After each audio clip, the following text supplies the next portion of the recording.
se denomina hackeando al lenguaje judicial. Dentro de las funciones y misiones que tiene esta Secretaría, esta facultad de transmitir conocimientos, tanto a la comunidad universitaria como a los vecinos de la región. Hoy nos encontramos para desarrollar una actividad muy importante, fundamental, que tiene que ver justamente con información clara. Sin información clara es imposible el acceso a la justicia. Derecho fundamental de todos los ciudadanos, en los cuales se acercan dentro de la esfera judicial para obtener una respuesta, y por eso tenemos expertos en la materia quienes nos van a contar de qué se trata esta información y este lenguaje claro. Ahora los voy a nombrar, ellos son los expositores: el doctor Jorge Walter López, es abogado, especialista en derecho penal, diplomado en gestión judicial y nuevas tecnologías, titular del juego de garantías número 1 de Lomas de Zamora. También nos acompaña la doctora Inesiva, abogada, especialista en derecho penal, maestrada en políticas públicas y gobierno de mediación, resolución de conflictos y justicia restaurativa, secretaria del juzgado de garantías número 1 de Lomas de Zamora y coordinadora de la Comisión de Asuntos Penitenciarios y Servicios Judiciales de la Universidad Nacional de Lomas de Zamora. Y también está Matías Marcelo Pancini, es abogado, profesional letrado del juzgado de garantías número 1 del Departamento Judicial de Lomas de Zamora y especialista en Derecho Penal. Ahora sí, le vamos a hacer la palabra al que va a comenzar primero, al doctor Jorge López, que va a hacer la palabra. Bien, vamos a terminar. Tengo que usar el micrófono. Sí. ¿Está abierto? Hola, sí, la voz gruesa que me van a escuchar bien, con más que un micrófono que tengo. Bueno, buenas tardes. Bien, para mí siempre es un gusto estar en la Facultad de Derecho. Yo terminé mi carrera cuando la facultad era nada más que un ala de esto que es ahora.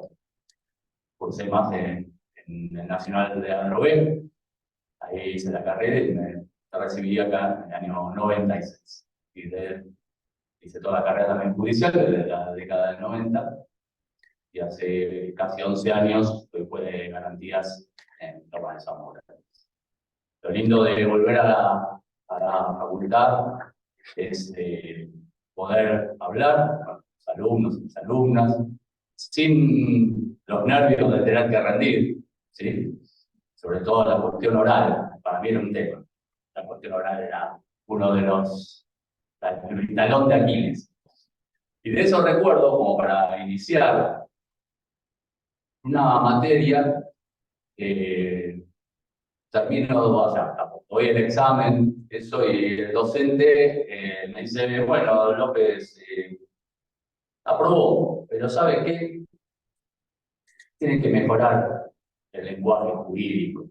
Se habla muy simple. Yo tenía 20 años. Estaba trabajando en tribunales y digo, y tiene razón, porque todo lo que leo, tanto en la doctrina, la jurisprudencia, lo que escribía el juez al que yo pasaba la sentencia, era otro vocabulario. Entonces, claro, empecé a preparar sobre ese vocabulario, tratando de adoptarlo, pero me costaba mucho. Y después, cuando en la época que nosotros notificábamos en forma personal, empecé a ver esto de que no nos entendían. Nos preguntaba mucho qué pasaba, ¿no? ¿Por qué? ¿Qué era lo que estábamos diciendo? Llevó mucho tiempo esta especie de deconstrucción, ¿no? de la comunicación clara. Entonces, digo, tomando en cuenta eso, ¿no? Vamos a hacer un recorrido que nos va a llevar por distintas cosas que ustedes van a ver, que le van a resultar familiares, algunas no, y vamos a ir de un recorrido desde la cuestión de lo que queremos y hacemos en el juzgado como equipo, a pasar por la neurociencia, por varias cosas que tienen que ver mucho con todo esto. Les prometo que espero estar en los 25 minutos. ¿sí? Para no aburrirlo, porque otra de las cosas que vamos a ver es qué pasó desde la pandemia hasta aparte la atención. ¿Sí? Entonces, espero que funcione. ¿A dónde tengo que apuntar? Acá. Ahí. No, tampoco. Vamos. La tecnología no me ayuda. Esa es en el medio, ¿no? Por eso estoy mal. Ahí está. Bueno, lo pasé yo, lo pasaste vos. Lo pasaste vos. Perfecto. Bueno, buenísimo. Bueno, vamos a empezar. Ustedes ven ahí el ajedrez. Se disparó la siguiente. El ajedrez, ¿no? Este es el jaque. Es una locución árabe que precisamente se utiliza como el ajedrez, para el ajedrez, como una de esas cuestiones donde se significa que se pone en amenaza al rey. ¿Sí? La otra cuestión del jaque, que se ha castellanizado a la palabra inglesa de hacker, ¿sí? Que viene del chujar, que significa algo muy distinto a lo que pensamos. Yo me considero un hacker, Juani obviamente es otro hacker, Aimé, Mati, y no hacemos delitos informáticos, no estamos confesando un delito, ¿sí? No. Si nosotros hablamos de hacker es otra cosa. Si vamos a la cuestión del delito, me voy a traer hay como un estereotipo del hacker, ¿no? Que siempre tiene que tener el cangurito. Bueno, acá digamos más o menos los dos tienen un cangurito, el otro tiene una cosa, pero cuando uno comete un delito informático, no está hackeando, está craqueando. ¿Sí? O sea, el hacker es otra cosa. Cuando uno habla de filosofía hacker, es muy distinta la cuestión. Entonces, ¿por qué nos consideramos de alguna forma hacker? Porque en realidad la filosofía hacker es lo que busca es tomar, desarrollar, ver, cambiar y con ganas de hacerlo. ¿Sí? Lo disfruta el hacker en hacerlo. Aprende sobre eso, entiende, quiere entender. Entonces, la cuestión es esa. También tiene una cuestión que nos atraviesa a nivel juzgado. Nosotros tenemos una gestión horizontal, que es una gestión totalmente distinta a la común de tribunales, de la cuestión verticalista. ¿Sí? Por eso tiene también una cierta filosofía del hacker en esto de un poco de autoridad descentralizada. ¿Sí? Nosotros en eso siempre tenemos, si bien obviamente la última decisión la voy a tener yo, porque soy el que tengo que firmar la resolución, pero sí es algo más consensuado. Bien, vamos a la siguiente. Nos preocupamos mucho, ¿no? Con esto de que la justicia tenga la venda bien puesta, para que sea igualitaria. Pero no nos preocupamos mucho por cómo habla la justicia. Ahí ustedes ven esas palabras, ¿sí? Son muy comunes, ¿no? Cuando uno ve, bueno, crimen causae, ¿no? El homicidio grabado. Pobre la persona que le hacen saber el delito de crimen causae. A ver qué cárcel. Pero a mí me llama mucho la atención las otras. Las otras palabras se usan mucho en los abusos sexuales. Y además, yo le diría que parece como dos cosas, ¿no? En esto. Que queremos hablar difícil porque es un tema difícil, parecería, ¿no? Buscamos palabras que no se entiendan mucho. Yo tengo una anécdota muy cortita sobre esto. Un cuerpo del delito, o sea, cuando uno le hace saber a la persona que está detenida sobre el hecho en sí, a una persona le empiezan a leer esto que hizo tocamientos imberecundos para su despoje sexual. Y el tipo dice, espere, yo solo le toqué la cola. Claro, pues, era tan difícil lo que se estaba diciendo que dice, ¿qué me están metiendo? Yo no hice otra cosa. Bueno, eso es lo que produce todo este lenguaje judicial enredado, que no se entiende. Piensen ustedes en cuántas palabras del latín tiene el derecho. Bien, seguimos.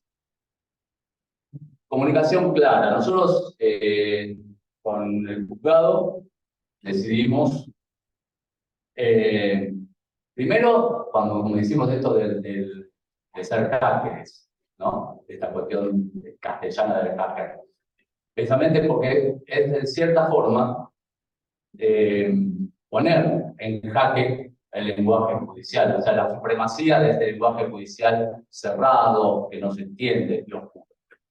Entonces dijimos, bueno, vayamos a qué es la comunicación que queremos pintar. Pues muchas veces se habla sobre esto, sobre lenguaje claro. Pero nosotros lo que dijimos es, no utilicemos solo el lenguaje claro, porque no es solo el lenguaje claro. Son varias cosas que tenemos que tomar. Entonces, dijimos, primero, ¿qué queremos hacer? Y es esto, la comunicación clara lo que lleva es a que la ciudadanía tenga una información que pueda comprender para tomar decisiones. O sea, eso es lo que nos tiene que interesar. Lo que nos tiene que interesar es que nosotros brindamos un servicio, que es el servicio de justicia, o la administración de justicia, para ser más claro. Pero la persona que interactúa tiene que entender lo que le estamos diciendo para poder comprender, tomar una decisión a lo que va a llevar a cabo. Y en esto, entonces sí, juntamos varias cosas, ¿no? Un lenguaje claro que tiene sus reglas, que nos va a hablar siempre sobre algo que tiene que ser algo directo, que tiene que ser un lenguaje sencillo, con oraciones cortas. Yo llevaba muchas veces, cuando me traían resoluciones largas, les hacía leer en voz alta. Había párrafos enormes. Digo, se quedaban sin aire. Digo, te quedas sin aire. Hagamos más corto esto y señalemos bien cuál es la idea, porque eso es lo central. Tenemos que tener todo esto en cuenta en la comunicación. La diversidad, la vulnerabilidad, la salud mental, lo que es el déficit cognitivo, ¿no? A veces no hay capacidad de tanto entender lo que está pasando. La discapacidad, la digitalización. Nosotros desde la pandemia inicia la digitalización en el Poder Judicial, la virtualidad en las audiencias, y ya todo, al principio pasamos por un tema híbrido, un tema mixto, ya ahora no, ya ahora es todo digital. Y en eso tenemos varias cosas, por ejemplo, el lenguaje claro, pero también la lectura fácil. El lenguaje no sexista, de eso vamos a hablar, ¿no? Porque también vamos a tener un tema con el lenguaje inclusivo. Y la forma en que leemos. Los contenidos digitales son muy distintos. Y tenemos que tener presentes esto. Hay gente que utiliza lectores de voz, ¿sí? O sea, que les narra. Word lo tiene, el PDF lo tiene. Si nosotros escribimos difícil, la persona va a entender otra cosa. Y además puede ser que le haga una traducción bastante rara, ¿sí? Salvo que sea muy bueno el sistema, ¿no? Pero bueno. Todo esto nosotros lo llamamos comunicación clara. Por eso ampliamos mucho más el rango y a su vez toda la cuestión digital. El Poder Judicial ya no está más, por lo menos, ¿no? Entiendo en esta cuestión de que los jueces y las juezas hablamos por la sentencia. Está bien, pero la sentencia va a replicar un montón de redes, no va a ser el papel que le va a llegar a la persona. Entonces eso tiene que ser muy claro. En eso tenemos que ser claros. Seguimos. ¿Pasa o no pasa? Se me quedó.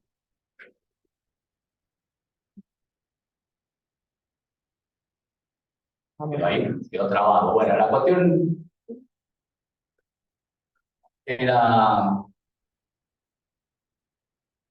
ver, ahí vamos a ver.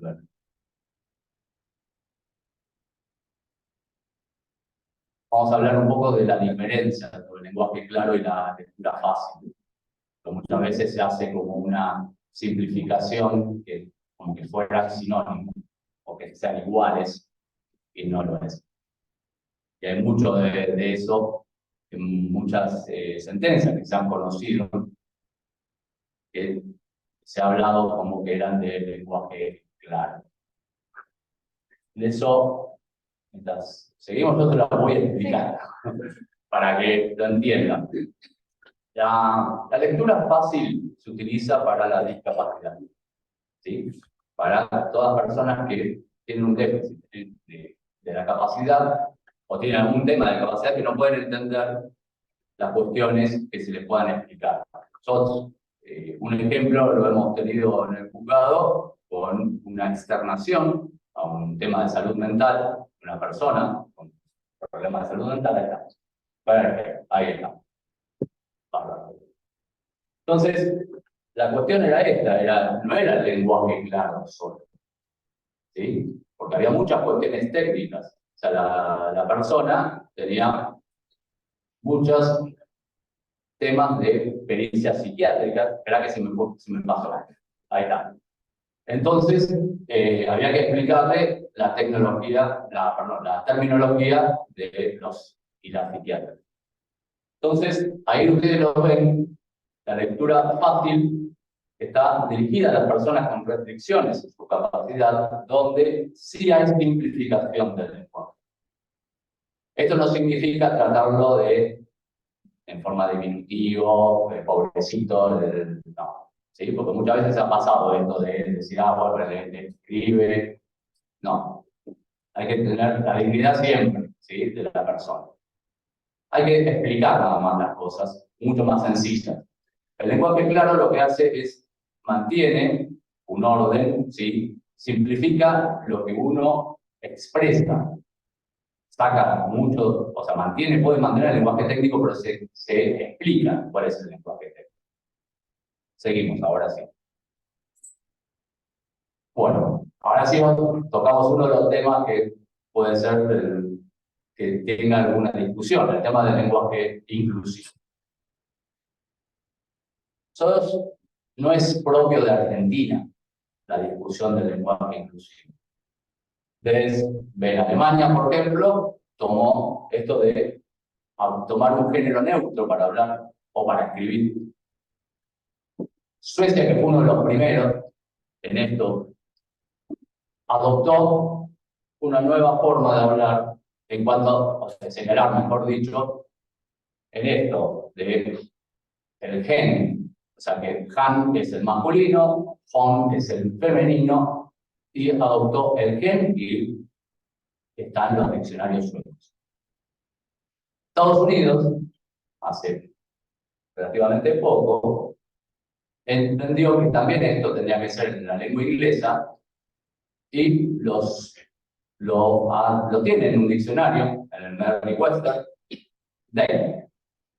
El que sabe o la que sabe inglés sabe el day es más como el ellos, sería una cosa así, pero como no tienen otra forma, pero le han dicho el day para poder hablar sobre género o la diversidad de género.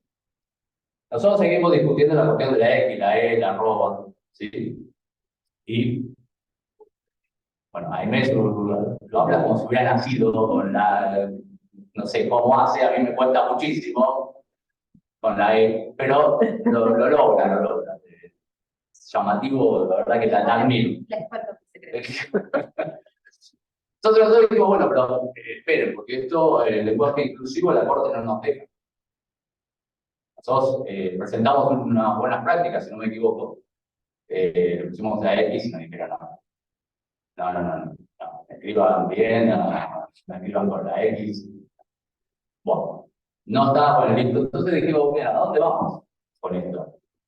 Empezamos a usar el término de lo binario, que se hace mucho más extenso en el texto, ¿no? Los y las, la fiscal, el fiscal, la defensa. Entonces dijimos, bueno, no, vayamos al lenguaje no sexista. El lenguaje no sexista es neutro, ¿sí? No necesita lo igual, no binario. Pero en esto hay muchas discusiones. Pero seguro lo van a ver, puede pasar, así. O va, en esta, van a estar. Bueno, ahí ustedes tienen otras discusiones, ¿no? La más conocida es la Real Academia Española, que sigue insistiendo que no. ¿Sí? No, hay un informe del 2012 donde se juntaron 44 expertos y expertas lingüísticas y ganó la mayoría, pero hubo 16 en contra. Y ahí tuvo una discusión con respecto a esto, ¿no? De el masculino en el castellano como algo que se usa habitualmente y que no tenemos por qué cambiarlo y que en realidad se usa y sirve para todos los géneros. Parecería que no, o por lo menos no. La Academia Norteamericana de la Lengua Española fue mucho más allá, a favor.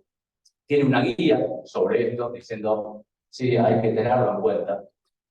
Y la ONU, sí, en los 6 idiomas oficiales que tiene, lo reconoce al lenguaje no sexista, como una forma de no discriminación. Entonces, no es solo Argentina, en el mundo tiene todas estas cuestiones, pero sí ya hay muchos ejemplos que lo está tomando como algo normativo, como algo que sirve, ¿sí? Y que se puede hacer. Nosotros aplicamos esto del lenguaje no sexista precisamente en cómo escribimos. Y es algo de lo genérico, ¿no? Hablar de ciudadanía, hablar de personas, ¿sí? Hablamos de eso para no hacer toda una cuestión de dividir o hacer mucho más largo muchas veces las redacciones.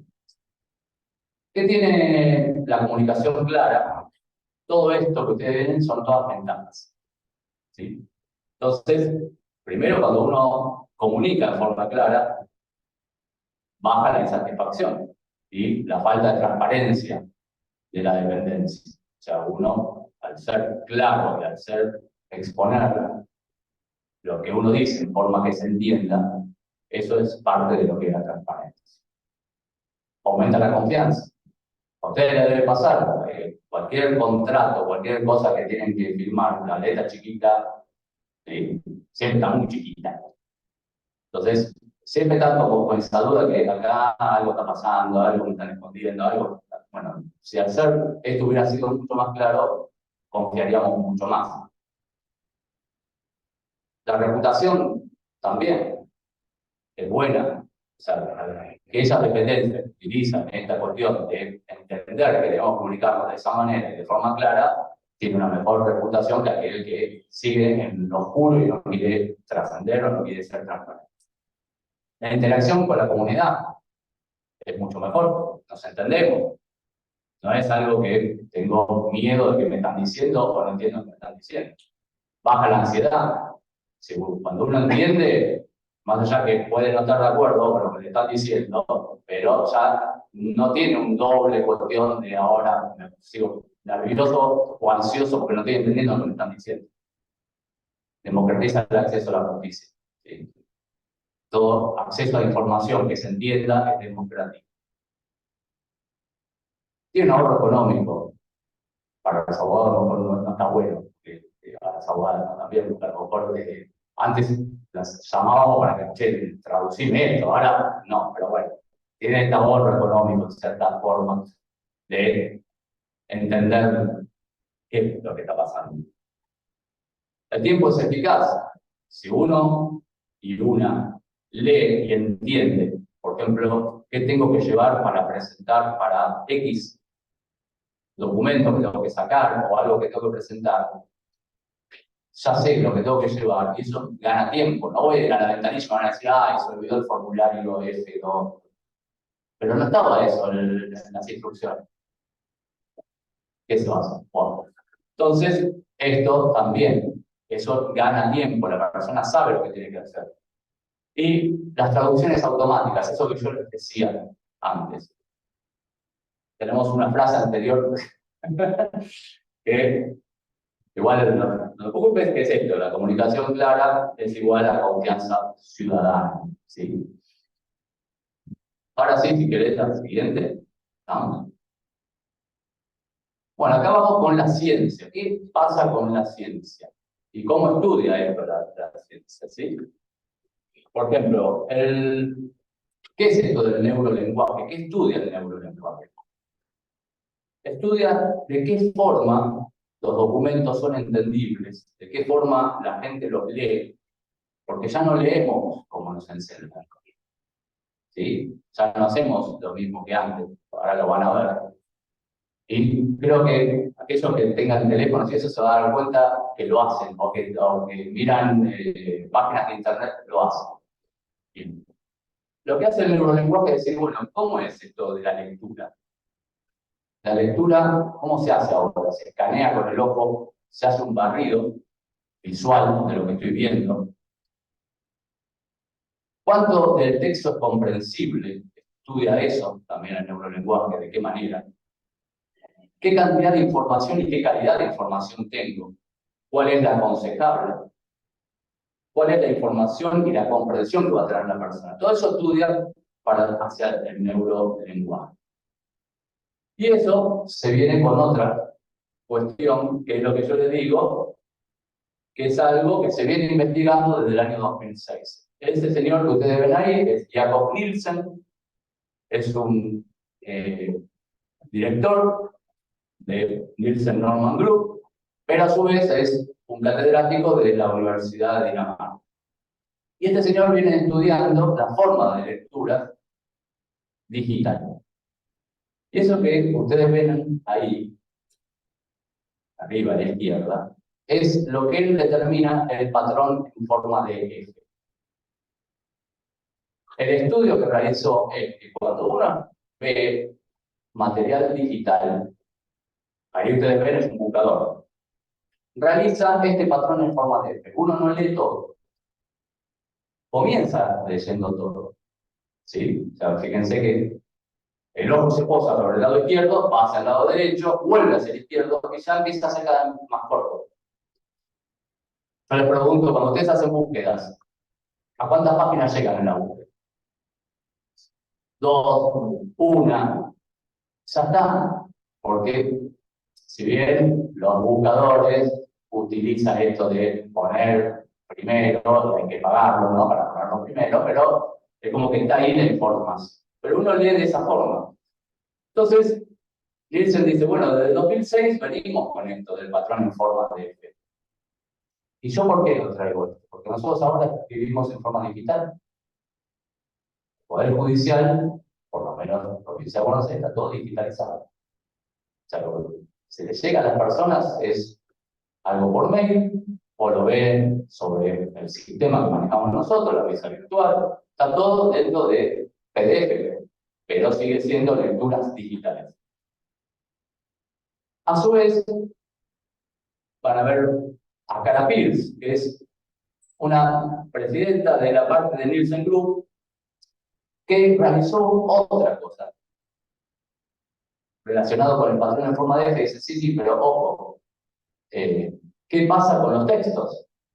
Porque estamos viendo la cuestión de la interfaz de la persona usuaria de Internet, que lo hace con el patrón en forma de F, pero ¿qué pasa con un texto? Y el texto, ella dice, no, el texto se lee como un pastel de capas. Y esto es lo que hace el ojo. Lo que ustedes están viendo ahí es, empieza a tomar partes. Y esas partes puede ser importante o no, pero le resulta como algo llamativo. Y puede tomar ideas buenas como ideas malas. Entonces, lo que dice es, hay que tomar esto y hacerlo distinto. Entonces, ¿para qué sirve esto? Si nosotros sabemos que el ojo se posa sobre el lado izquierdo y que empieza a leer hacia el lado derecho y vuelve hacia el izquierdo, eso, lo más importante es quitar al principio. En los primeros párrafos, que es lo que la gente va a querer.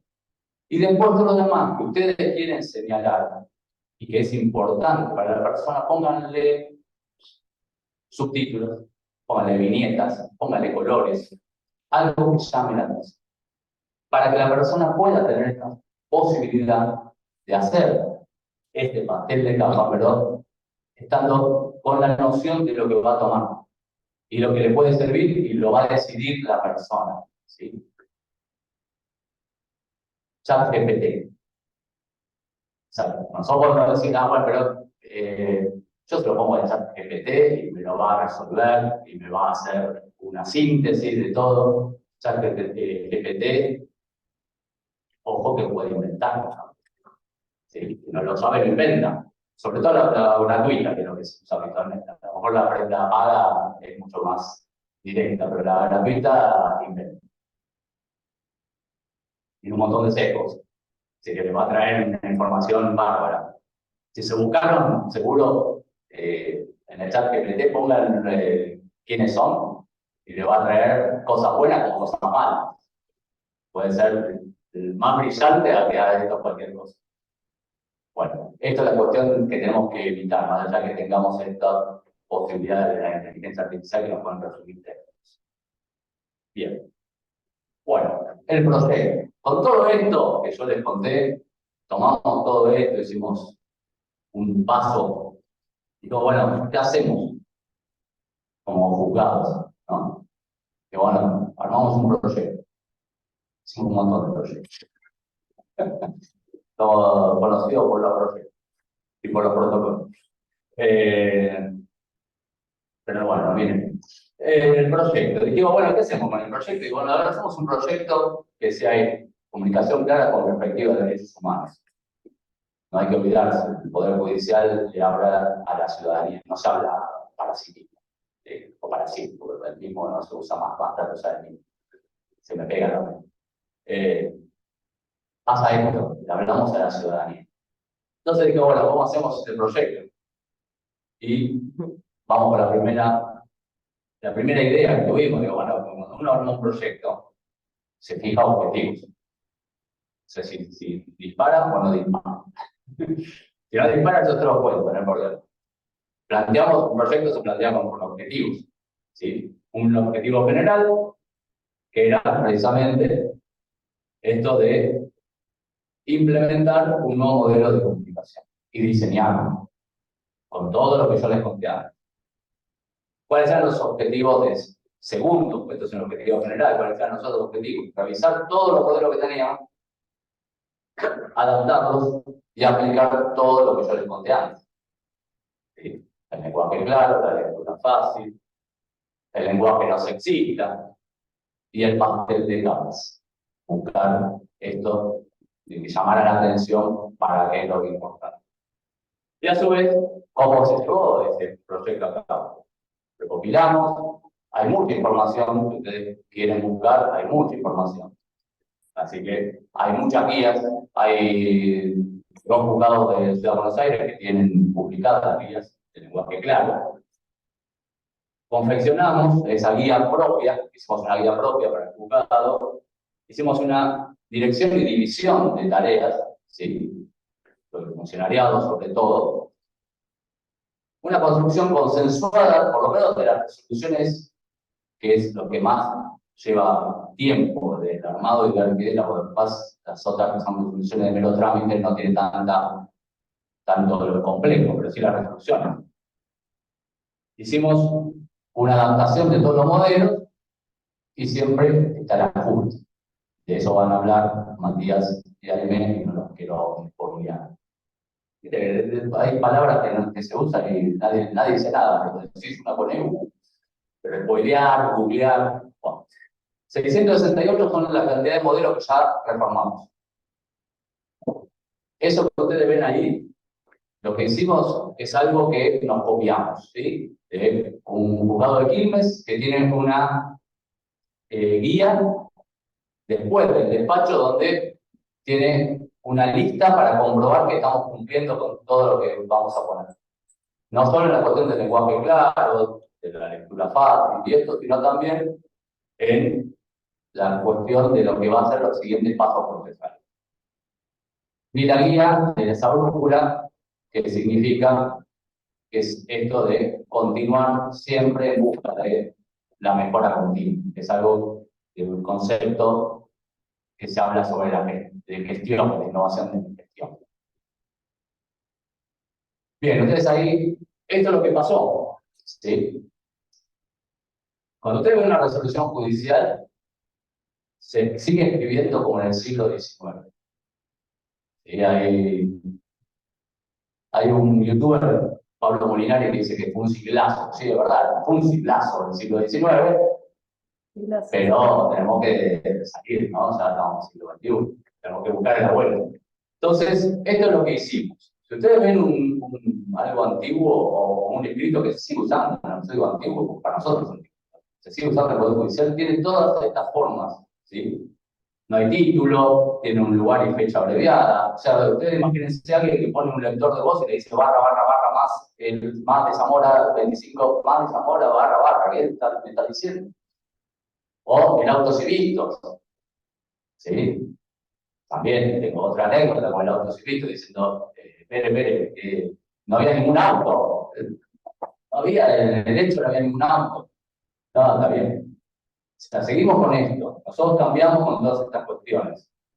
Lo cambiamos, lo decimos distinto. Ahora, cuando ustedes ven una resolución nuestra, lo primero que van a encontrar es un título, una guardia y fecha completa, un cuadro con todas las partes que intervienen, el resumen de lo que es, que es el fiscal que dio una elevación a juicio, la defensa se opuso, y ya después lo que yo decido. Ya viene lo que, cuando ustedes veían una resolución judicial y les llegaba, nosotros nos pasa, por ejemplo, con las resoluciones de Cámara. Lo primero que vamos es al final, a ver qué resolvió la Cámara. Después voy a ver el fundamento, pero primero que hago voy a ver después voy. Bueno, acá es al revés. ¿Sí? Ya tengo la resolución, después voy a todo lo demás, a todos los fundamentos. Y después todo el cambio, porque si no, la persona se encuentra con la jurisprudencia, los artículos, la doctrina, todo dentro del mismo cuerpo, no entiende nada, sabe si lo está diciendo el juez o la jueza que lo está juzgando, lo dice otro que no sabe ni quién es. Nada, por eso está separado. Y todo esto también se aplica en forma oral, porque eso también, nosotros a partir de la virtualidad trabajamos mucho en lo oral. Y se le pregunta a la persona si nos entiende, y nos diga qué está entendiendo lo que estamos diciendo. Tiene mucho que ver con la justicia terapéutica. Eso también nosotros lo aplicamos, la justicia terapéutica, sobre todo en personas con problemas de adicción. Pero también tiene esto que ver, la justicia terapéutica, con el impacto que tiene el derecho en las personas. Y el impacto que muchas veces es de golpe, de encontrarse con algo que no entiendo y me pone muy nervioso, me pone muy mal. Eso también tiene que ver con ser claras y claras en lo que uno cree. Eso que no sé si se ve ahí es una nota del año 2021 que habla sobre una encuesta a nivel público sobre la confianza del Poder Judicial. Bueno, tenemos un 17% a favor, para ser positivo, Bueno, 83% en contra, ¿no? Mal. Bueno, eso que está ahí lo dice en el título del Diario de la Nación. Y una de las cosas es que no nos entiende. ¿Sí? Por eso. Y nosotros pensamos que la tecnología es algo novedoso y algo reciente. Lo más novedoso, lo más disruptivo que tuvo la sociedad fue la comunicación, fue el diálogo, fue lo primero. Entonces, es lo que tenemos que apuntar. Y sobre esos tres pilares, la democracia, la transparencia, la claridad. Yo para cerrar, elegí esa frase que dice ahí, que la comunicación clara es un imperativo incluso legal. Hay una ley de la provincia de Buenos Aires que el 10 de septiembre del 2020 cumple años. No la conoce nadie. 15.184. ¿Sí? Bueno, la 15.184 lo que dice es que toda la administración pública debe tener un lenguaje claro. Habla de lenguaje claro, todos nos vamos un poquito más allá, ¿no? Comunicación. Pero es un imperativo legal que no se puede seguir postergando. Y eso que ustedes ven ahí es el equipo que me soporta. Todas las redes sociales, precisamente es esto. ¿Por qué nos tenemos que comunicar de forma clara? Y para eso, ahora les voy a hablar a Aimé y Matías de la forma, de la experiencia, del calvario, de lo que lo sometí y las sometí, pero también cómo con las personas tomaron estos cambios. Muchísimas gracias.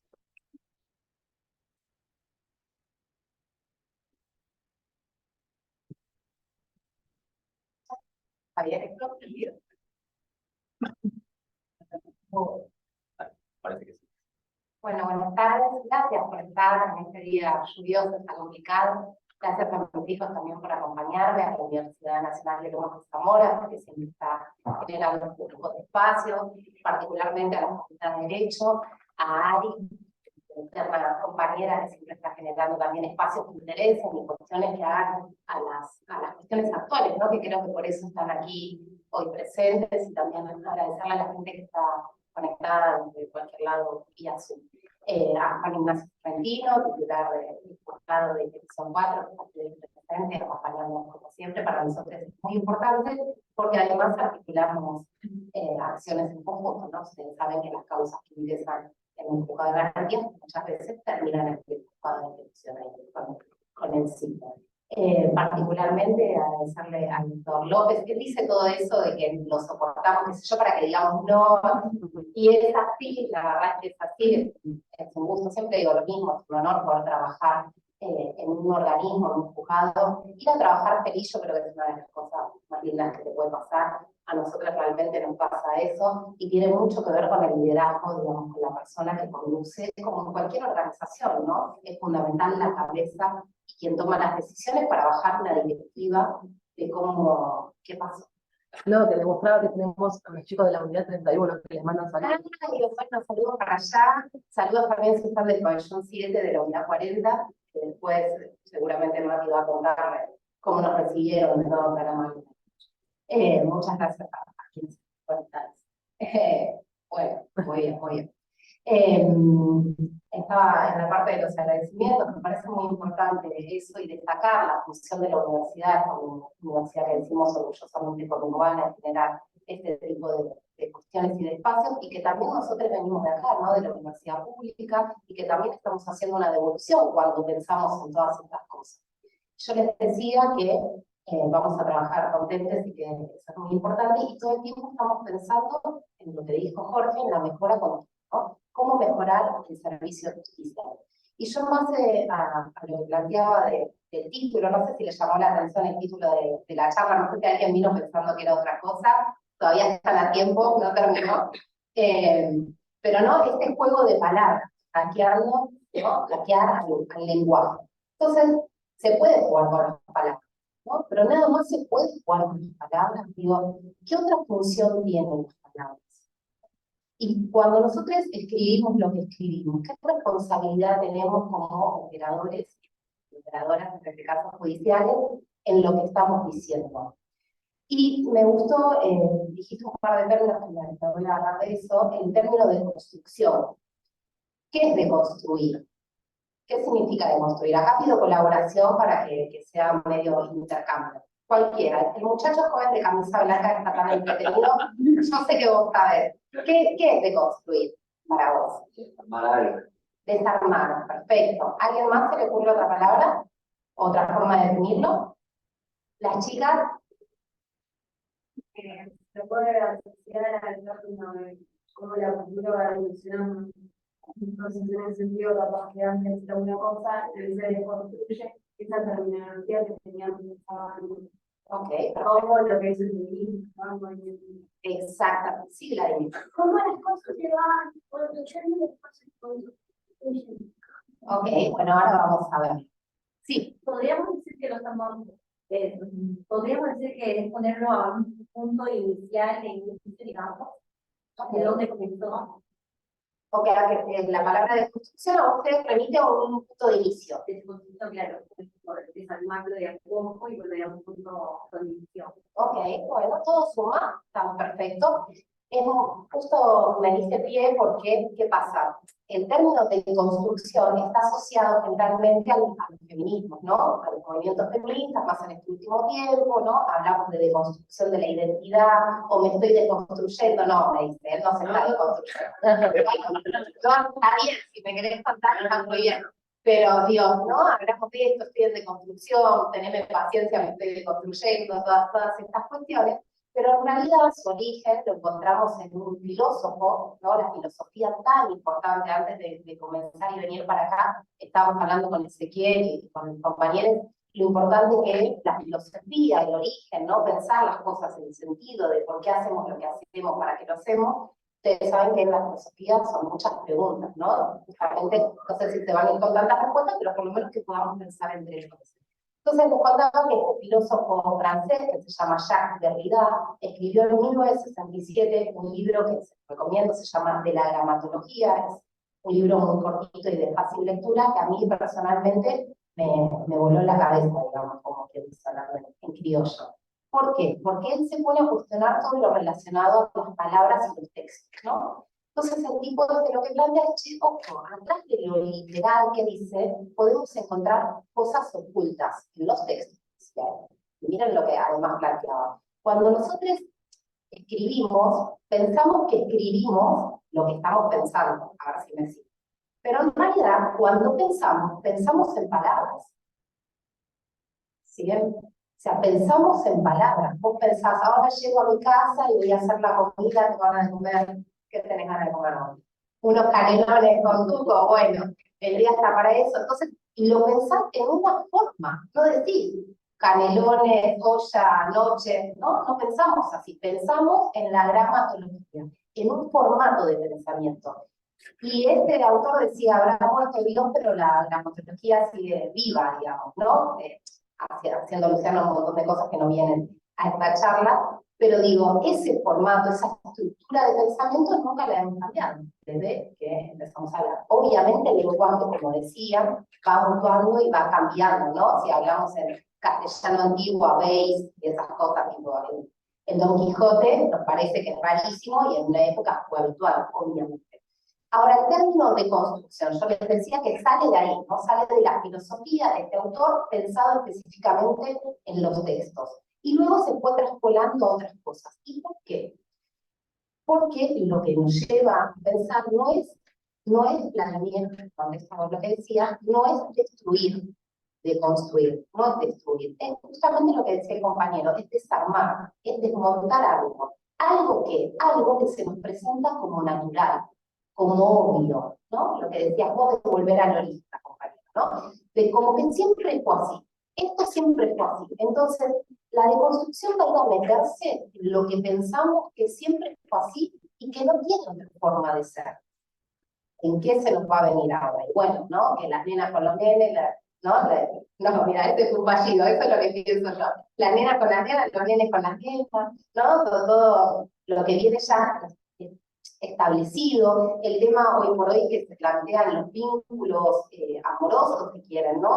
A nadie le va a sorprender que, digamos, se veo caras jóvenes, las parejas abiertas, ¿no? Las cosas que se empiezan a plantear ahora, que genera mucha conmoción, porque es un cambio en algo que venía naturalmente, sí, pero como si, no sé, ¿no? La gente que es mayor, pero si una se case para toda la vida, ¿cómo puede ser? Y si los matrimonios, ¿no? Lo que costó el tema de la homosexualidad, ¿cuánto costó, no? Y sigue costando hoy, porque vamos a decir la verdad, hay gente que todavía no está en ese proceso de deconstrucción. Y cuando hablamos de eso en las unidades penitenciarias, cuando vamos a dar cursos y demás, entonces, bueno, entonces tengo que pensar todo distinto a lo que venía pensando.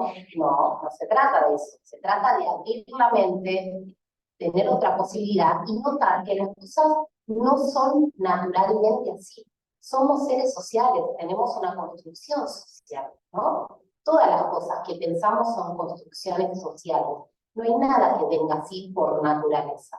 Entonces, la palabra de construcción invita a pensar eso, pero claro, nos es más cómodo, ¿no? Muchos, pensar si 2 más 2 es 4, listo, estoy en mi zona de confort, estoy tranquila, no, nadie me molesta. Ahora, de construir se implica un acto de valentía. ¿Por qué? Porque vos te vas a cuestionar tu sentido común, que es el más complejo, digamos, porque son las cosas que hacemos en piloto automático. ¿Vieron como Jorge les contaba que el ojo escanea y que busca lo más fácil? Bueno, con la forma de pensar también hacemos, ¿no? No estamos pensando, ahora voy a respirar, ahora voy a dar un paso y tengo que mover el otro pie. Hay cosas en automático, economía de fuerza, que hacemos para poder vivir. Si tuviéramos que pensar cada cosa que estamos haciendo, no podríamos hacer nada. ¿Entiendes lo que digo? Hay cosas que hacemos en automático. Bueno, en estas cosas que hacemos en automático y en lo que pensamos que funciona así porque sí, es donde hay que buscar la deconstrucción. Y les decía que es un acto de valiente, porque realmente es complejo.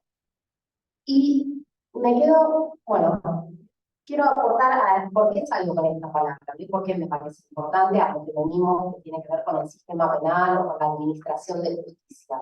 Porque también, ¿no? Jorge hablaba del lenguaje antiguo y de cómo seguimos utilizando el lenguaje en muchas resoluciones del Poder Judicial antiquísimo. Pero lo cierto es que también hay un marco normativo que está establecido que se sigue basando en eso, ¿no? Siempre citamos el Código Penal, el artículo 34, que habla de personas enfermas, ¿no?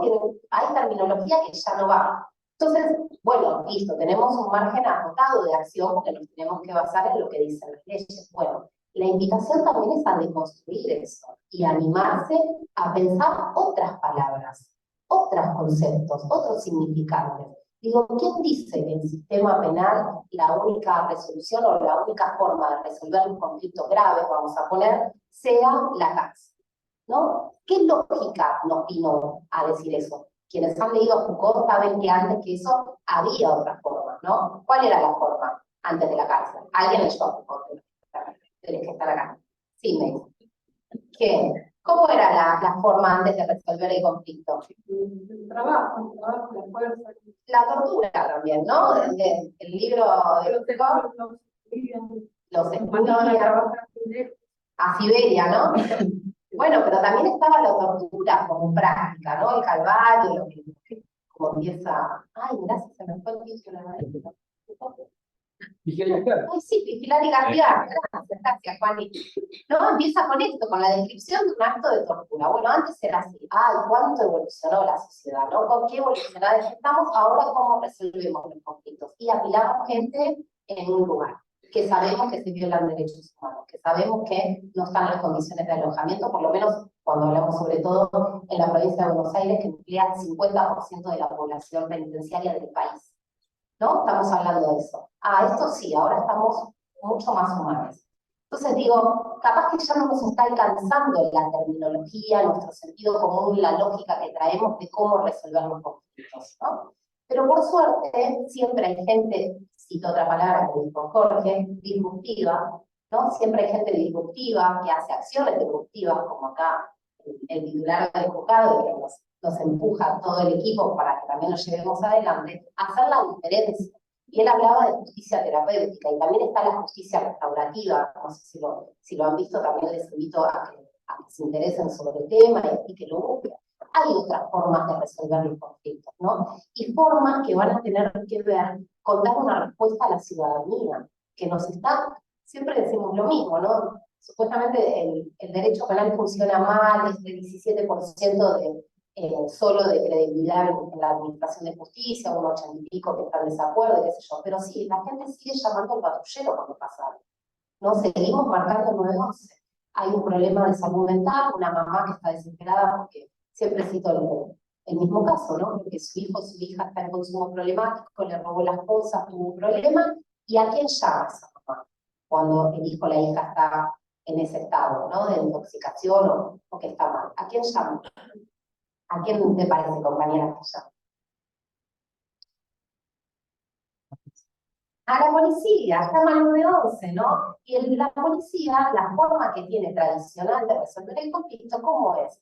Llevándolo a la comisaría, al calabozo, ¿no? Y dando intervención a que se inicie una causa penal. Ahora, el conflicto se le resolvió a esa mamá, a ese joven, el conflicto se le resolvió, entonces los abordajes que tenemos que hacer son distintos, y para eso tenemos que animarnos a pensar en otras palabras, ¿no? A pensar otras estrategias, otras formas. Esto no es inamovible y que va a ser así para siempre. Yo tengo la esperanza, siempre a mis hijos les digo lo mismo, de que el futuro sea distinto. Estoy convencida que por lo menos en todo lo que tiene que ver con el respeto de las identidades, ¿no? Con el respeto de que cada persona es libre de ser como quiera ser, estar con quien quiera estar, vestirse con quien quiera vestirse. Yo creo que ya hemos avanzado mucho en esa dirección. Ellos por lo menos lo tienen mucho más naturalizado, incorporado, pero nos falta en otro sentido. Yo espero que en un tiempo digamos cómo podían haber lugares de encierro así, cárceles, que inhumano que era eso, y tengamos otra forma diferente de hacerlo. Eso por un lado con respecto a lo disruptivo y demás, y me tomo el atrevimiento, ya ves con Mati, de aclarar o contar qué me pasa a mí con el lenguaje inclusivo. Para mí, conocer, porque también les felicito por estar acá, aunque algunos están entretenidos con el celular, no importa, yo sé que están tomando apuntes y que no es por el certificado tampoco, de venir acá a informarse, a querer saber, porque el conocimiento te abre un mundo de posibilidades. Y yo, en su momento, les hablo en el año 2011, era de las que decía, a mí no me vengan con el feminismo, si yo soy mujer y a mí me va bien, y no, totalmente negada, hasta que tuve un seminario y me informé. Y cuando vi todo lo que había pasado, la historia, las ideas feministas, la puja de poder, un montón de cuestiones, no pude volver a ver la realidad de la misma manera. Eso hace conocimiento, ¿no? Que te cambia. Ahora, eso si no te motoriza la acción, si nosotros nos formamos en lo teórico y no lo trasladamos a una transformación para una sociedad más justa, libre, democrática, entonces nos quedamos solo en la teoría, ¿no? La invitación es hacer. Bueno, les contaba, yo tuve este seminario que me cambió la cabeza, y a partir de ahí, cuando alguien habla en masculino, yo realmente, no sé los chicos se les pueden decir, realmente no me siento incluida. Ustedes dicen ahora, ¿no? Los presentes, yo no me siento incluida, o sea, lo siento así realmente, no es una pose, una posición. Entonces, por eso me es tan natural hablar con la E, o porque realmente lo tomo de esa forma, y también entiendo, por capacitarme e informarme, que no hay solo un género, ¿no? Ustedes esto ya lo tienen bastante claro. Pero cuesta a veces, ¿no? Lo tenemos claro, pero igual nos cuesta. Si lo tenemos tan claro, ¿por qué seguimos hablando de hombres y mujeres nada más cuando hacemos esta distinción, ¿no? El nombrado, la nombrada, solamente? Bueno, esa es mi humilde opinión. Quería contarles eso. Muchas gracias por estar y les doy la palabra.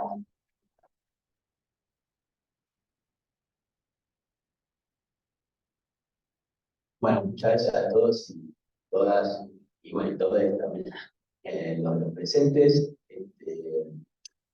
Bueno, mi nombre es Matías, también tuve el honor de recibirme acá en la Facultad de Lomas, y les agradezco también la oportunidad de estar acá. También os digo que es muy importante, no hay lugar ni espacio para poder dar ocasiones del juzgado, pero también casi es muy importante.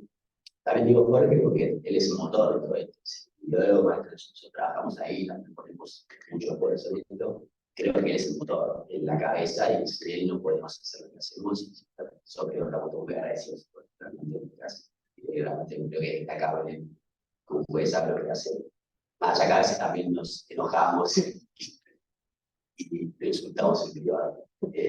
Pero bueno, y yo voy a hablar más de la práctica, de lo que hacemos y de lo que vivimos en el juzgado, en el tema de lo que es el lenguaje y lo que fue nuestra experiencia. Es verdad que nosotros venimos siempre con un lenguaje judicial que ya viene de antaño y como un faro judicial, un lenguaje inventado, casi de fantasía, donde hay no sé, palabras que no existen directamente, verbos más conjugados, cosas que, no sé, son casi insólitas. Y es como una cuestión que ya prácticamente como es una secta, que se habla así, es como, ay, mira qué bien, qué importante que soy, cómo se habla, cómo se pone. Y la verdad que eso no lo entiende nadie, o sea, no sé para qué lo hacemos, o sea, es como la cuestión de distinción, de decir, importante que soy. Y principalmente le hablamos a las víctimas y a los imputados, o sea, más allá de los abogados que están en el medio acá, pero que los importantes son las víctimas y los imputados. Y no se entiende, ni la víctima ni el imputado entiende lo que estamos diciendo. Como decía Jorge, cuando habla del tema de crimen y causa, ¿qué es crimen y causa? Nadie sabe, tocamiento sin público, nadie sabe. Lo mismo que no sé, en vez de decir el policía, al policía le da un tiro, a la gente del orden ha recibido el impacto de un proyectil. ¿Qué es eso? ¿No entienden? Tampoco le van a decir, no sé, Ratti a Ratti le cabió un cuetazo, SS. También muchas veces se confunde el tema con la degradación total. Tampoco vamos a eso, no es la degradación total de vocabulario, es buscar una cuestión de comunicarnos fácil y todos entendamos. Nosotros fuimos ahora hace poco a la 40 del pabellón 7, y estuvimos ahí hablando con los internos, a ver qué es lo que entendían. Yo la verdad fui con bastante prejuicio, es decir, la verdad pensé que no entendían nada. Entendía bastante. Hicimos una comparación de lo que eran los modelos anteriores y los modelos nuevos. Hubo una votación a ver qué preferían. Ganaron los nuevos con un margen bastante acotado, pero lo que nos damos cuenta es que en realidad ellos se hagan la costumbre. Ellos eran como que elegían Lo que eligieron en el antiguo era una cuestión de costumbre, decir, bueno, me quedo con esto, es malo, pero bueno, es lo que conozco.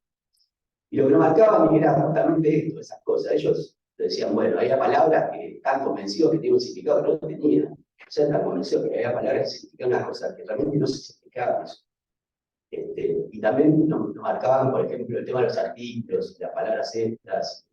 Los llevamos les mandaba el artículo 74, el artículo 83, 144 del CPPP 23, ley 143, 500. ¿Qué más saber qué significa eso? No tiene idea. Entonces, muchas veces me decían, igual, yo entiendo como apelo. Y eso nos genera más trabajo a nosotros, porque el apelo nos genera que nosotros tengamos que revisar la defensa tenga que citar, inventado que se tenga que desistir de recursos, porque por ahí no tiene que apelar. Entonces, todo eso genera todo un sistema que si vos podés explicar más claramente, él entiende, por ahí entendiendo, dice, vaya, ya pues no apelo. O se queda más tranquilo, o le genera menos ansiedad, o genera un sistema que es mucho más fácil de llevar. Y más fácil para todos trabajar, realmente. Y además cumple para la funcionalidad que realmente es que se entienda lo que hacemos. Entonces, por eso creo que lo que estamos haciendo nosotros lleva a ese sentido, que es el fin último del Poder Judicial, llega a la gente. Y si nosotros tenemos esta también esa mala imagen también de que nadie nos cree, que nadie... Es también por eso, que no llegamos, estamos con una secta, estamos alejados. Y además también el tema de las redes sociales. Hay que aprovechar las redes sociales. Nosotros ahora tenemos redes sociales, estamos comunicando. Yo no digo que haya después haciendo TikTok o otras cosas. Pero bueno, por lo menos que vayan y comuniquen. O sea, los jugadores tienen que tener redes sociales. Este mundo de hoy en día, los jugadores tienen que tener redes sociales, todos tienen que tener redes sociales. Para comunicar lo que hacen, ¿no? Por lo menos hacer las sentencias, las actividades que realizan. Debería ser fundamental que todos los jugadores tengan redes sociales para acceder a la gente. Y un poco lo tienen, la verdad que son un poco lo que tienen las redes sociales. Creo que es una herramienta, hoy en día hay muchas redes sociales, todas las redes sociales. De hecho, estamos en las elecciones hoy en día que se van a elegir por redes sociales, o sea, las campañas son redes sociales. Entonces, no aprovechar eso es no aprovechar, no sé, tener todo ahí, no agarrarlo. Entonces, por eso creo que Jorge está a la vanguardia, mucho por ahí, como siempre a la vanguardia, muchos se ríen, me tiran del otro, y yo, pues acá son los menos, acá son los menos, siempre son los menos, y ya cada uno la va mirando y dice, che, está loco, vamos a seguirlo, y cada vez va más, y yo creo que está marcando el camino, y tarde o temprano, más temprano que tarde va a tener el reconocimiento que se merece, y creo que eso es importante. Así que nada, lo que merece el aplauso de nuestros. Así que bueno, yo ya terminé. Mati, quiero aportar algo porque yo no estoy por la capa y vos querías que habláramos de implementación y no me acabo de dar, perdón. Son libres de decir lo que quieren. Así funciona. Contarles que el pabellón 7 de la unidad 40, con los Pani transita siempre la unidad 40 queda acá, ¿saben dónde está? Está acá atrás de la facu. Bueno, también están invitados a quienes quieran sumarse para participar. Este pabellón particularmente es un pabellón que es literario, que viene trabajando, o sea, no se puede medir como si fuera cualquier otra persona privada de la libertad. Y la verdad que agradecerles mucho a la gente del pabellón 7, porque nosotros veníamos dando un taller de promoción de salud comunitaria, que nada tenía que ver, se predispusieron a recibirnos para hacer esto, que esto era el monitoreo, porque acá hay un diseño, como contó Jorge, esto es un proyecto y hay un diseño, una planificación. Ustedes saben que esto que contaba, ¿no? Que hay objetivos, que nos propusimos metas, que hay plazos, y dentro de eso creemos que es clave escuchar a las personas destinatarias, porque si no, estamos en la misma. Nosotros creemos que modificamos el título, le ponemos color, qué sé yo, está bárbaro, y sigue pasando que la gente no lo entiende. Entonces, creíamos que era fundamental poder evaluar eso, monitorear lo que habíamos hecho y agradecerle a la gente del proyecto. Claro, y también seguir yendo, ¿no? Hay que seguir evaluando, porque en realidad es ellos, para ellos, en realidad es para ellos y para la víctima, claramente, ¿no? Porque lo fundamental es que no atiendan a la víctima sin resultado. Porque antes siempre se dijo que para los abogados, para que puedan apelar, y para los abogados, ya saben, porque probablemente igual hay abogados que tengan que es simplificarlo para que la víctima lo pueda entender y para el abogado lo pueda entender. Y para el imputado pueda entender sin necesidad que el abogado vaya a tener que explicar. Muchas veces no se explica, por la verdad que no se explica. Entonces, es evitar esa interpretación que tiene sentido. No, sí. No, en esto de las redes, nosotras, en el 2018, fuimos creo uno de los primeros que empezamos a tener WhatsApp en el computador. Y cuando se desató la pandemia, podíamos contestar rápido a todas las personas usuarias del Poder Judicial de Loma de Zamora, porque el único que tenía un WhatsApp éramos nosotros y nosotros. Entonces, eso también. Yo, en octubre, voy a presentar esto también en un internacional, y me llama la atención que el colega que va a dar conmigo tiene TikTok. En el TikTok no lo pude ver todavía, pero me llamó la atención, porque uno piensa en TikTok en alguien bailando, no sé, pero tiene TikTok precisamente porque es una red que se usa. Entonces, también hay que ver de qué manera. Veremos, no, por eso digo, pero no, por eso, pero no, no me ve bailando, ¿no? Ni TikTok ni ninguna. Bueno, tenemos preguntas, quieren ampliar, quieren decirnos, están totalmente locos, dejen como están las No cosas. sé si la gente en el Zoom, hicieron preguntas. No, quiero mencionar algo particularmente a principio del 2020, todavía no era la pandemia, todavía estaba apareciendo. Yo empecé una posibilidad de un juzgado. Y me acuerdo que lo primero que necesitábamos, cuando alguien viene, que no es abogado ni nada, viene a ver la causa, léesela. Porque capaz que algunos no saben leer, y además están con un papel que tiene los jurídicos y no lo van a entender. Y fue lo primero que explicaron. Y eso es la importancia, ¿no? De explicar, mira, este es el procedimiento, este es nuestro abogado, justo era un juzgado de familia. Entonces era como muy común que era una novela y la más seguida de sus causas. Hoy en día, bueno, capaz que no pasa tanto, pero antes era común y capaz que no pueden acceder a una educación. Entonces la gente no sabía leer. Y bueno, como que lo primero que explicaron es como bastante. Me sorprendió que la ley que fue en 2020, ¿no? 10 de septiembre también. Bueno, eso fue en febrero, marzo. Tuve 2 semanas de pandemia y no pude continuar con la actividad, pero aprendí bastante por eso.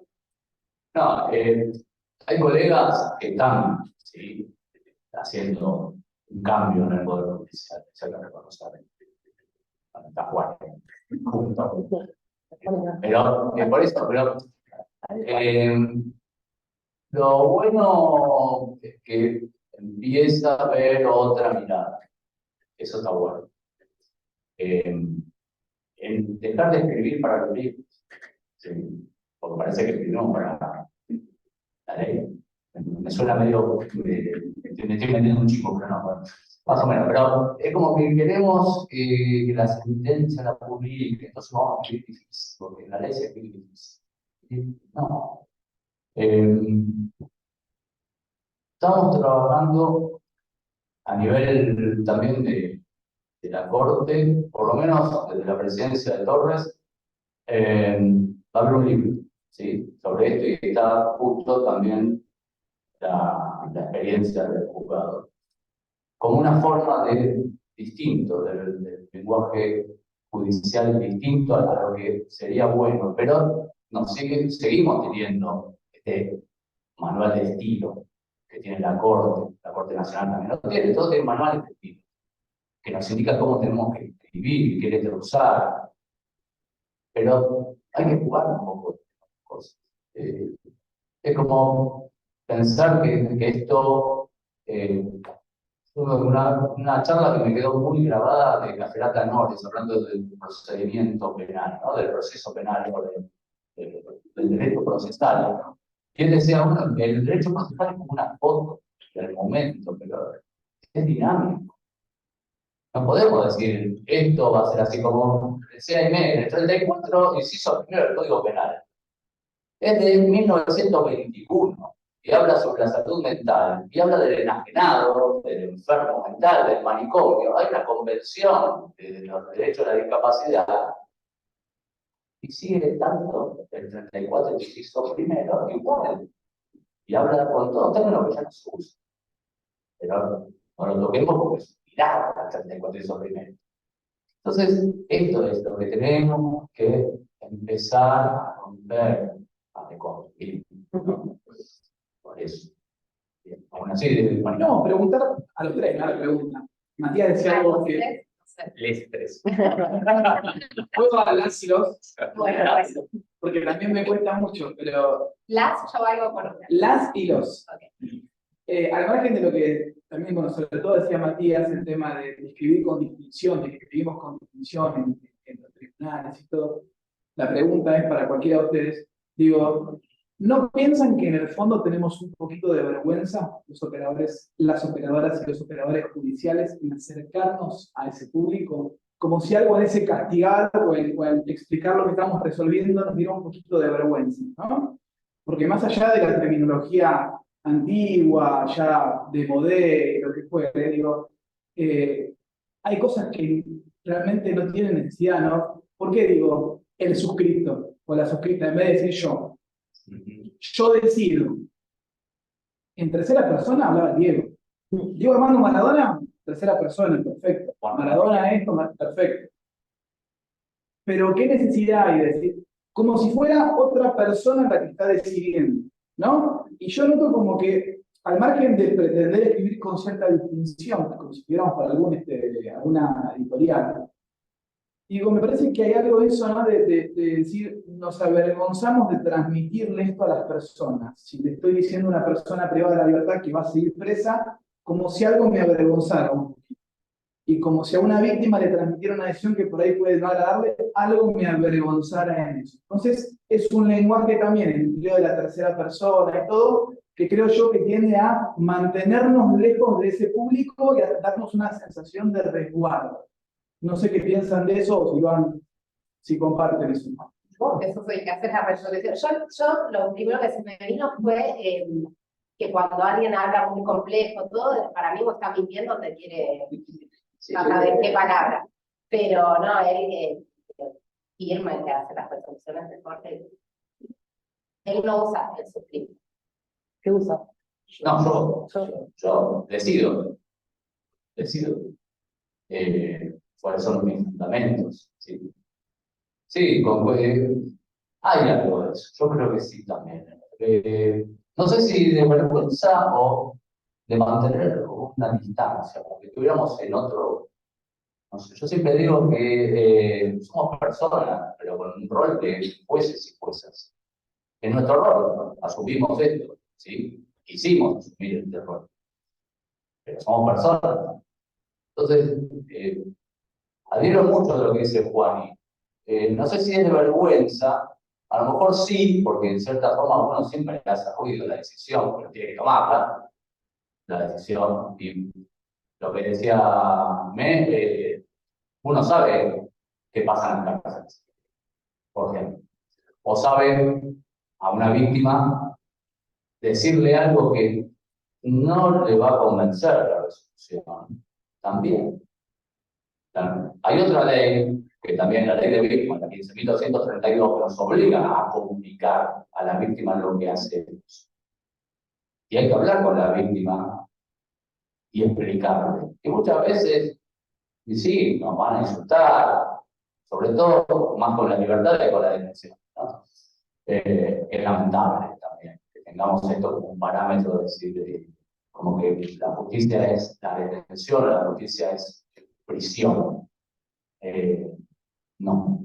Pero tenemos esto. Entonces parece más difícil comunicar cosas. Y yo creo mucho en esto que decía Matías, una especie de élite, ¿no? Como que somos unas personas iluminadas, como era el siglazo del siglo XIX, ¿no? O antes, mejor dicho, pues antes ya venía con el tema de Dios, después, y después entonces parecería como que tenemos pronta y mantener esa distancia, tenemos miedo. Yo creo que también es miedo más que vergüenza, muchas veces, ¿sí? De lo que resolvemos. Es para debatir bastante, por el rol. Lo que pasa es que también hay que tener en cuenta que somos, o sea, nosotros somos una parte, somos un poder de Estado, somos el poder judicial, poder legislativo, poder ejecutivo. Y somos como una especie de elite, o sea, o sea, no, creo que todavía el poder judicial tiene la misma sensación de elite que tiene el poder legislativo y el poder ejecutivo. Y por eso tenemos siempre rechazo de la sociedad que hoy en día se está viendo contra el ejecutivo y contra el legislativo. Y por eso esa utilización del lenguaje que tenemos de que yo estoy yo. Yo creo igual también la provincia no sé tanto, o sea, yo nunca lo vi tanto, no, trato mayoritariamente. Por ahí en la provincia no están así, por ahí si por el paso los puedo operar, en esos casos, se ve mucho más lo que es eso de el juez, no le hablé, no lo mires a los ojos, porque te va a meter un rayo y te va a desaparecer. O sea, pasa eso, ¿viste? No lo mires que el juez te da piso. Pasa eso hoy en día. ¿Entendés? Hay pibes que trabajan en la central que no conocen al juez, nunca lo vieron. O sea, el pibe no sabe qué trabaja con él, me dice, no me conoce, nunca me vio. O sea, yo cursé en la UCA con pibes que trabajaban en el juego operar y dice, el juez no sabe que yo trabajo con él, nunca me pide, no sabe quién soy. Trabajé hace 10 años. Entonces, como que hay una cuestión de elite, es decir, yo soy, y eso es parte del lenguaje que usamos, decir, bueno, es marcar un territorio, decir, por eso, y es el lenguaje parte de eso también. Por eso tienes que romper con eso, decir, bueno, vamos a ver, parte de romper con eso. Por eso cuesta tanto que se hace. Igual que lo dice. Ya tenemos el título del próximo artículo, el suscrito, ¿qué se esconde detrás? Bueno, sí, seguro que sí, o sea, hay para cosas de elite. Sí, después el tema del saludo. Yo me guardé a vuelta seguida. ¿Dónde lo guardarán? Yo guardo de vuelta señoría, su excelencia, bueno, ya eso basta. No son títulos nobiliarios.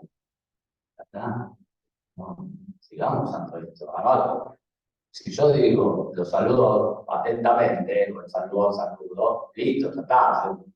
Sigo teniendo respeto, ¿no? Por no ponerle que Dios lo guarde. Hay varias cosas que el Poder Judicial tiene que empezar a decir. Yo quería agregar algo del tema de la lectura fácil y la salud mental.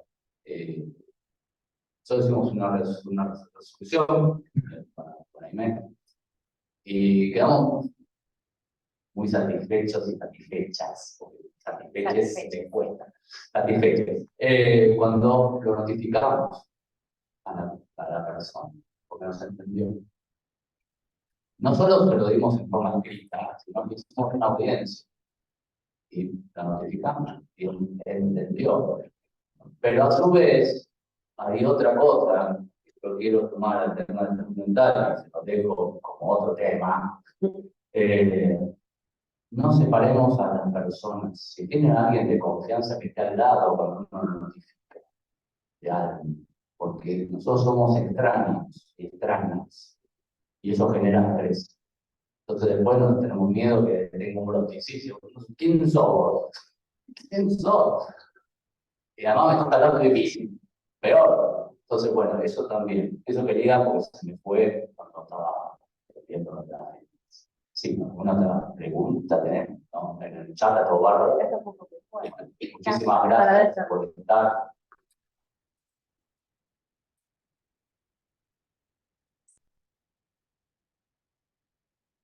Bueno, que estén bien, que lleguen bien a sus casas, que estén ricos los canelones, ya tenemos una idea para la cena.